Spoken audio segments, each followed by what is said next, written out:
안녕하세요. 현수의 재테크입니다. 오늘은 월배당 ETF의 단점에 대해서 한번 이야기해 보려고 합니다. 이전에 배당 투자를 하기 전에 고려해 볼 부분에 대해서 한번 이야기한 적도 있었는데요. 오늘은 배당 투자 중에서도 특히 월배당에 대해서 이야기하려고 합니다. 월배당의 장점부터 보겠습니다. 배당의 장점이 일하지 않고 받는 월급입니다. 주식을 보유하고 그냥 가만히 있으니까 따박따박 배당금이 나옵니다. 월배당은 그 배당을 매월 주니까 진짜 월급을 받는 것 같아서 기분이 좋습니다.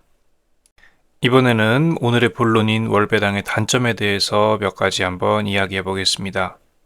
첫 번째로는 커버드 콜입니다. 모든 월배당 상품이 커버드 콜인 것은 아닙니다만 커버드 콜로 구성된 상품이 많습니다. 커버드 콜로 해야 고배당을 주기가 쉽고 배당금이 많아야 매월 나눠서 주는 게 의미가 있으니까요. 문제는 커버드 콜은 구조적으로 주식이 올라가도 못 올라가고 대신 떨어지면 같이 떨어진다는 데 있습니다. S&P 커버드 콜 ETF는 S&P 500 ETF에 비해 장기적으로 전체적인 수익은 떨어진다는 거죠. 커버드 콜에 관련해서는 이전에 몇 가지 영상에서 다룬 적이 있으니까 관심 있으시면 한번 보셔도 좋겠습니다. 두 번째로는 복리 효과의 희석입니다. 커버드 콜만 아니면 월배당이나 연간 배당이나 차이가 없을까요? 그렇지는 않습니다. 매월 1%씩 수익이 나는 ETF가 있다고 해보죠. 월배당은 매월 발생하는 수익을 배당으로 줍니다. 연간 배당은 매월 발생하는 수익을 모았다가 연말에 모아서 한 번에 줍니다. 이 ETF에 1만 원을 투자하면 월배당은 매월 100원씩 배당을 받습니다. 매월 1%씩 수익이 나니까요. 배당은 1년간 총 12번 1200원이 되겠습니다.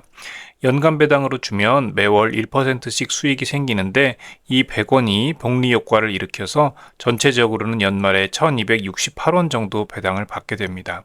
복리 효과 면에서 월 배당이 조금 더 안 좋은 거죠. 세금 문제도 있습니다. 월배당으로 받아서 전액 재투자하면 똑같지 않냐라는 생각을 할 수도 있는데 배당금에 대한 세금은 지급 시점마다 내야 됩니다. 월배당으로 받으면 매월 받는 배당금에서 15.4%를 떼고 받습니다. 재투자를 한다고 하더라도 연간 배당을 받는 상품에 비하면 복리 효과가 떨어질 수밖에 없죠. 또 수수료 문제도 있습니다.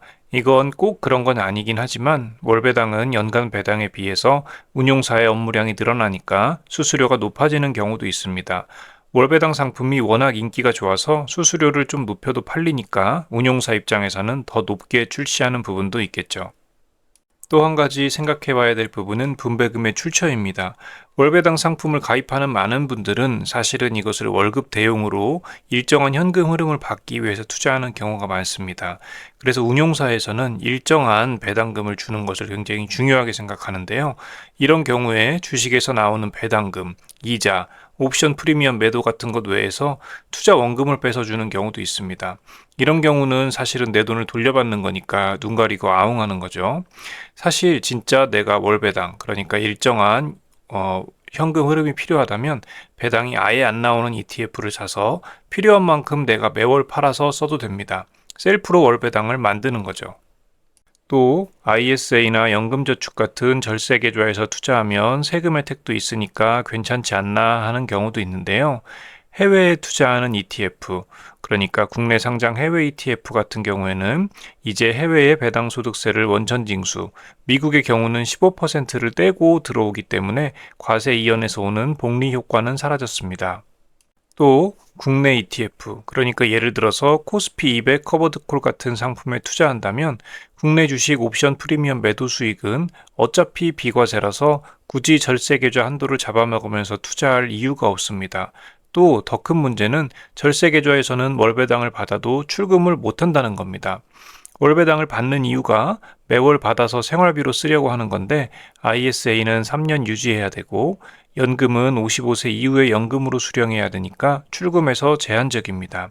물론 ISA는 원금은 중도 출금 가능하고 연금도 세액공제 받지 않은 원금은 출금이 가능합니다만 일반 계좌에서 출금하는 것보다는 복잡하고 어쨌든 제한이 있는 건 사실이죠. 결론적으로 여러 가지 월배당의 안 좋은 점을 이야기하긴 했지만 일정한 현금 흐름이 필요한 분에게 월배당은 참 좋은 상품이라는 것은 부정할 수 없습니다.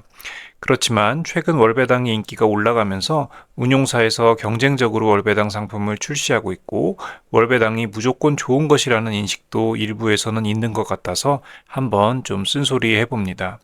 개인적으로는 월배당은 은퇴 후 고정 수입이 없어져서 고정적인 현금 흐름이 꼭 필요한 경우에만 하는 것을 추천하고 싶습니다. 오늘은 여기까지고요. 시청해 주셔서 감사합니다.